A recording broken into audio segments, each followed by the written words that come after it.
So the reason that we take the trips, well, you know, Allison went with me because she's a photographer.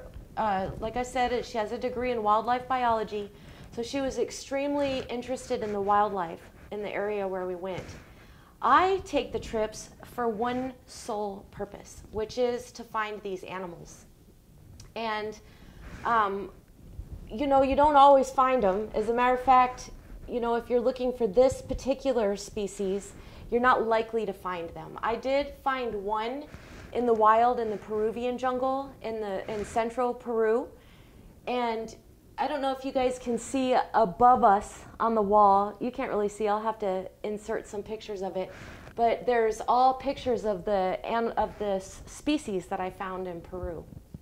So that's my main purpose of the trip. And Allison, my purpose was a little bit different. As she had mentioned, I have a wildlife and field biology degree, so being in the field in one of the most biodiverse ecosystems in the world is literally a biologist and photographer's dream trip. So I really wanted to immerse myself in the environment and see all the animals and insects and vegetation. Amy was a little bit more keen on these beauties. The emeralds are definitely her forte, but I wanted to see it all.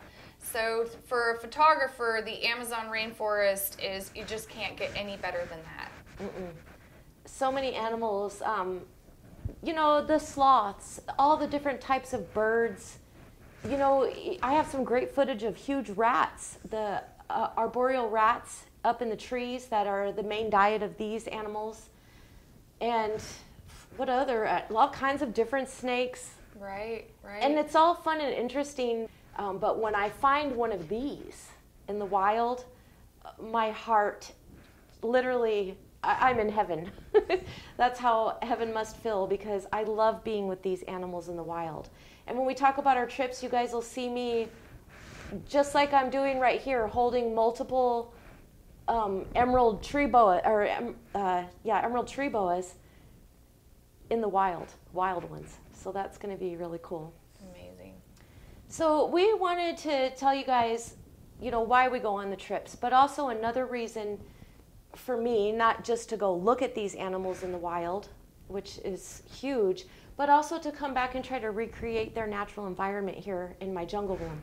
It's really important to me that my animals have as much of a natural environment as possible.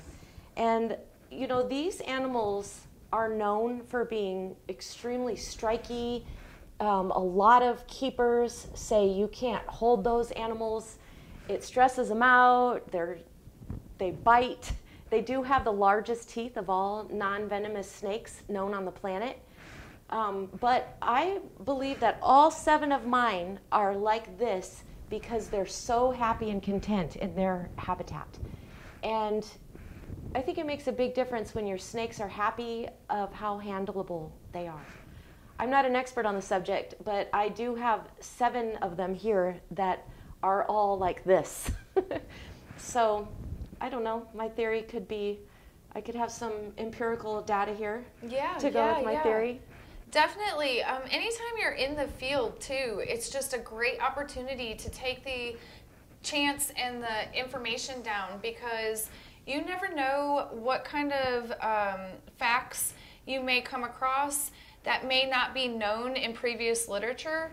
So the fact that a lot of the wild basins are difficult to find, not a lot of people actually go and study them in the wild, specifically the basins rather, it's a very important thing to possibly add some information and knowledge to the scientific world of these snakes. There's not a lot out there.